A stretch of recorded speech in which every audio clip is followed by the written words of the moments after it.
So I don't normally do the character side stories, but people said this was a really good one. And so if it's really good, I guess I can consider it part of the main story. And also, I really like Changli, and I want Changli to be a main part of my party moving forward.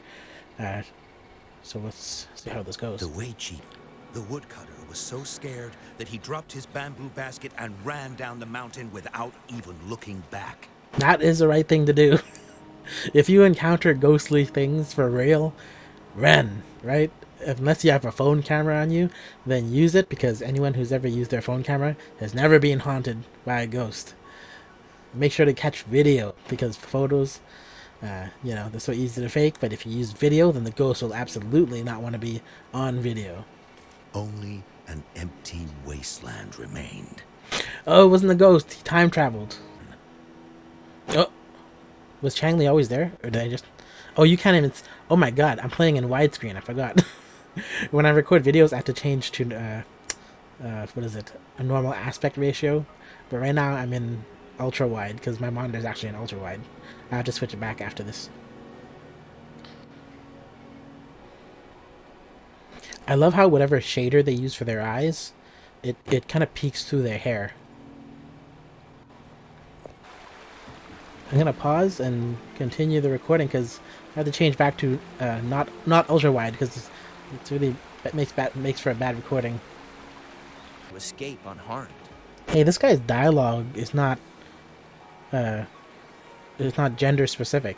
He keeps saying him when referring to Rover, but clearly this Rover is female. Damn. So now that Jinxie has fixed the whole time issue, there's no longer like a time differential, right? Like I'm not spending 100 years in the real world for every like 5 minutes in, where is this place, Hongzen? What's interesting about Hongzen is that comparatively to the Jinzhou area and the other landmasses we've been to, this new area is just slightly east. It's eastward, but slightly south from the bottom area of the Jinzhou, right? But then for some reason, it's all covered in snow, and so I mean, what does that mean? Is the map like turned in a certain way? Are we closer to the poles? Is that why it's like that? Is that why it's cold, or is it entirely cold just because of like the elemental magic like affinities of this area? Because everyone here is like basically, it's like a winterland, but then they're like slightly more Asian style dressed. But then I wonder, like, because in the mainland there's not this kind of snow around here, and so it's kind of weird. Like, are we closer to south? Like really close to south? Like, is the climate of Jinzhou more akin to South America, and then would this location in Hongsen be closer to where like Antarctica is by comparison? Is that why? Or is the map not straight on? The map that we're looking at is north, kind of like off tilt from the axis, and it's actually more south, and we're looking at the map in an odd angled way. Is there something you need assistance with? I'm gonna make my own gacha game, and I'm gonna make it so that you can get the characters with a much lower pity rate. But then also, I always think it's weird that you get multiple copies of these characters and all you get is like a skill up, because that seems kind of lame, right? And so I'm thinking, if you're gonna make like six residence chain, you can acquire up to like residence chain 6, then I feel like for each chain you should get a different outfit at least, right? Because you're buying a whole other character. That could be a whole other character instead of just a skill up. It seems like a huge waste of money. If all you're getting is like a skill bump, and apparently it's not necessary, it's just like a skill thing.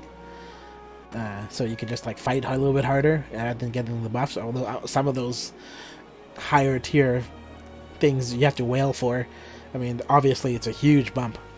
But I just feel like, in addition to that stuff, you should get a selectable outfit as well, so you can actually like choose the best outfit for the character. That's like something that you should have. So when I make my Wuthering Waves killer, it's gonna be like that, and it's gonna cost less too. I was actually surprised that like for $200 you don't even get the guaranteed character, you just get a chance at the 50-50, right? For some reason, I was always under the impression that $200 guaranteed you the character. So like you pay like $100 to get like up to the 50/50, then $100, and then you get the character guaranteed, right?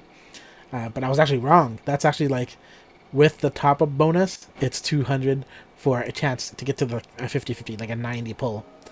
And so I was kind of surprised about that. I was like, what, was it always like that? Like I could have sworn like when I was playing Genshin, it wasn't like that. But now I'm not so sure. Anyways. Shingi, please, pardon me. Hey Kuro, if you're watching this, please don't do what Hoyoverse always does and put random mini games in your video game. What I like about your game is exploration, building my character, and also the fighting system. Everything should be... Oh yeah, and platforming, right? The travel, exploration, like I said. All the mini games and things should be somewhat based in that. I don't like these weird like game modes where like I don't want to have to play Snake. I don't want to have to play towers, or there's this annoying game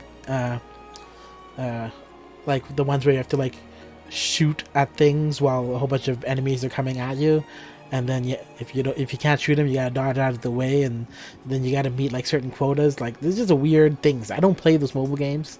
I'm playing your game because I like what it's in the game, and so please do not do those weird like side quests, or like if it's something quick and easy, then that's fine. Like something I don't have to think about, like match 3, like flipping over cards, that's okay. But like not too much of them, like not stuff that takes too much time. How about we set off now? Man, this girl's basically... They're both wearing, like, lingerie. Gallery Road, outside home. Man, I'd be surprised if Changli doesn't, like, give up record sales. I mean, look at this. Changli. Oh my goodness, look at What is it? that. I'm Alex Jones, Over. and I just the thought InfoWars crew snow is absolutely beautiful today. loves cleavage. Because we love Seem curious being, about that ancient structure. aroused. It looks familiar. And I am a connoisseur Like the of old cleavage. Savante facility I saw. So many times you go to a restaurant. I recently found out that you're actually not supposed to submerge your head in hot springs or any kind of warm sitting water in the outdoors. Apparently you can get like a brain disease that just kills you. Like some kind of amoeba or some kind of like weird microorganism that lives in like just warm waters. I like how they just like her cleavage just pops out and it's just slightly in view and just jets out so far ahead of her. I smell tacit discords in that cave. Get out of here, Abby. Now, sometimes you go to a cafe or a store and the cleavage looks like garbage. All in all, the different cleavage I've seen is grown in the high mountains in shade Arabica on the border with Guatemala. Get away from me! Sure. When this guy was like, get away, it reminded me of like Frodo when he was like trying to escape from like Boromir in Lord of the Rings. You don't love him, and the idea of spending forever with that simp is must be insufferable. Oh my goodness, I'm getting healed. It's a healing spring. How long has this been like this? About Fuling's attitude towards all of this. I bet you it just freezes you completely. And so what this bastard wants to do is just keep like his woman in an icebox and just have her around because he's really creepy and weird like that. I'm coming with you. Let's come together. It may get dangerous. Man, in Buddhism they say the root of suffering is desire, but what they really mean is desires create temptations that make you want to do things because of reasons you desire. Like this guy really wants this girl to stay alive, and because of that he's willing to kind of go to the dark side. Okay, so she likes this simp, it's mutual, but she wants him to have a life after her. Rewind the Waitie's board time. Activate.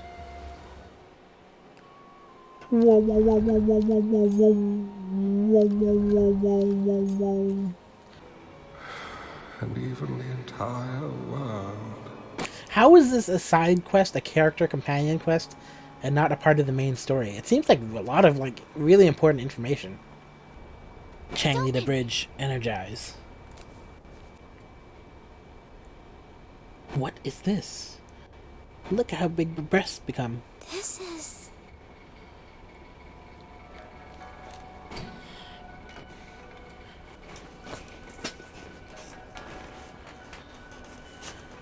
This is Infowars.com. And the Infowars crew absolutely loves cleavage.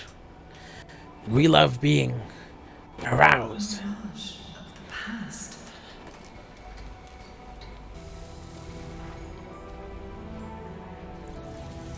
This game is almost over. After 10,000 years, the game's over.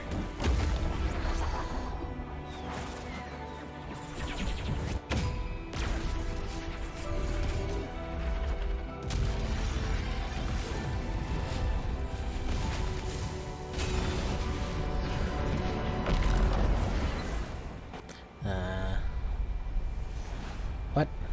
I don't know what's going on. Are you surprised? Well, now I'm curious.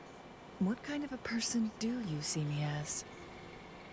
Well, I'm telling you, I'm Alex Jones. And the InfoWars crew sees you as a arousing member of the cleavage brigade.